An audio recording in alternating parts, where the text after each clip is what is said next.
मोगाच्या भाव भयणीनो, पवित्र पुस्तकांतली आयची वाचपां आमकां जण एकल्याक उगडास कोत्ता की जे काळीज देवाचें उतर आयकता तें तो बांदता. आमी पयले वाचपान आयकलां कशे भाशेन नातान प्रवादी दाविदाशी वेता आनी सांगता, जे तूं देव मंदीर बांदूंक सोदता देवा पासत तें तूं बांदचो ना.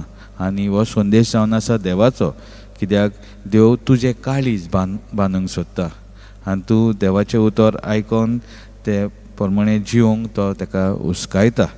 आनी आमी जाणा कशे भाशेन दावीद आपलें जिवीत जियेता. आनी हातूनय सांगलेलें आसा, दावीद शेकी ते देव मंदीर बांदचो ना, पूण येतलो म्हणल्यार ताचो पूत शेकी हे देव मंदीर बांदता. तर हातून आमी पळयता दावीदाचें काळीज देवाचे उतराचे नियाळून तें पाळूंक तो प्रयत्न करता. तो खालतो रावता आनी विश्वासी जाता देवाक. जेन्ना आमी देवाचें उतर आयकता आनी तें आमच्या जिवितांत पाळटा अशेंच जाता. आमी देवाक विश्वासी रावता, देवाच्या उतराक आमी खालते रावतात.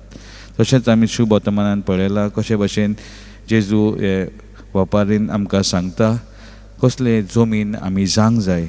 जरी तर आमी एक बरी जमीन म्हटल्यार आमचें काळीज एक बरी जमीन जावंक जाय. आनी जेन्ना आमचें काळीज बरी जमीन जाता तेन्ना आमी न्हय फकत देवाचें उतर आयकता, तें आमी मानता आनी आमच्या जिवितांत तें पाळूंक प्रयत्न करता. आनी जेन्ना आमी प्रयत्न करता पाळूंक आनी मानूंक तेन्नाच आमी पीक दिता. आनी पीक जावं 30, 60 वा 100.